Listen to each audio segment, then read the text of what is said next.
Part 5 है भारत कोकिला। इनकी आवाज़ बहुत मधुर थी, इन्हें कोकिला, भारत कोकिला नाम से लोग जानते हैं।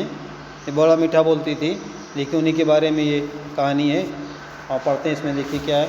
भारत के स्वतंत्रता आंदोलन में भाग लेने वाली वीरांगनाओं में सरोजिनी नायडू का नाम बड़े आदर से लिया जाता है। वे मूल रूप से राष्ट्रभक्त महिला होने के कारण एक महान कवित्री भी थी और मधुर स्वर की मालकिन थी। आइए इनके व्यक्तित्व की बहुमुखी प्रतिभा की झलक इस पाठ में देखते हैं। देखो माँ, मैंने एक कविता लिखी है, सुनाओ। माँ ने आश्चर्य से उसकी ओर देखकर कहा, लेकिन तुम तो बीजगणित के सवाल हल कर रही थी। बीजगणित, अलजबरा के सवाल हल कर रही थी और कविता कहाँ से लिख लिया? हाँ, कर तो रही थी, लेकिन जब वो समझ में नहीं आया तो मैंने एक कविता लिख डाली। बड़ा अच्छा किया, कुछ तो किया। उसके आग्रह करने पर माँ कविता सुनाने बैठ गई। तभी उसके पिताजी भी वहाँ पहुँच गए। अपनी 11 साल की बिटिया सरोजनी के मुंह से इतनी सुंदर और सुरीली कविता सुनकर माता पिता गदगद हो गए, यानी बहुत प्रसन्न हो गए। उन्होंने बेटी को शाबाशी देकर कहा,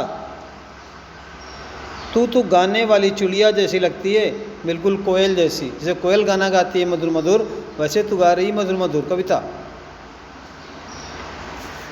माता पिता की ये बात सत्य सिद्ध हो गई। उस दिन के बाद जो लिखने का क्रम चला तो वो चलता ही रहा। 13 साल की अवस्था में उस नन्ही बिटिया ने the lady of the lake के नाम से 1300 पंक्तियों की एक लंबी कविता लिख डाली। इतना ही नहीं, कुछ ही महीने बाद उन्होंने माहिर मुनीर नामक नाटक भी लिख डाला। सरोजनी का कंठ अत्यंत मधुर था, मीठा बोलती थी, आवाज़ मधुर थी। वे जब कविता पाठ करने लगती तो उनका संगीत में मधुर स्वर सुनकर सुनने वाले यानी श्रोतागण मंत्र मुग्ध हो जाते थे, खुश हो जाते थे। यही कारण है कि सरोजिनी नायडू को भारत कोकिला के नाम से जाना जाने लगा। भारत कोकिला के नाम से इनको जानते हैं आज भी। सरोजिनी नायडू का जन्म एक ब्राह्मण परिवार में 13 फरवरी 1879 को हैदराबाद में हुआ था। पिता अघोरनाथ चट्टोपाध्याय और माता वरदा सुंदरी देवी की कविता लिखने में विशेष रुचि थी।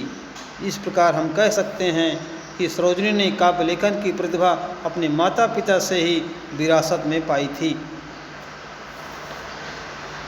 क्योंकि इनकी माँ भी कविता लिखती थी। सरोजिनी नायडू का अध्ययन के साथ साथ कविता लेखन का कार्य भी चलता रहा। सन 1890 में सरोजिनी ने मद्रास विश्वविद्यालय से मैट्रिक की परीक्षा फर्स्ट क्लास यानी प्रथम श्रेणी में उत्तीर्ण की थी। एक बालिका के लिए ऐसी सफलता प्राप्त करना उन दिनों कोई साधारण बात नहीं थी, यह एक तरह से असाधारण बात थी। अध्ययन के साथ साथ सरोजिनी ने गंभीरता आती गई, उनकी कविता के विषय भी बदल गए। अब वे अपना समय स्वतंत्र अध्ययन करने लगी और ऊंची कविताएं लिखने में लगाने लगी थी। उच्च शिक्षा के लिए उन्हें इंग्लैंड भेजा गया। वहाँ उनका परिचय अंग्रेजी के प्रसिद्ध साहित्यकार एडमंड गोसे से हुआ।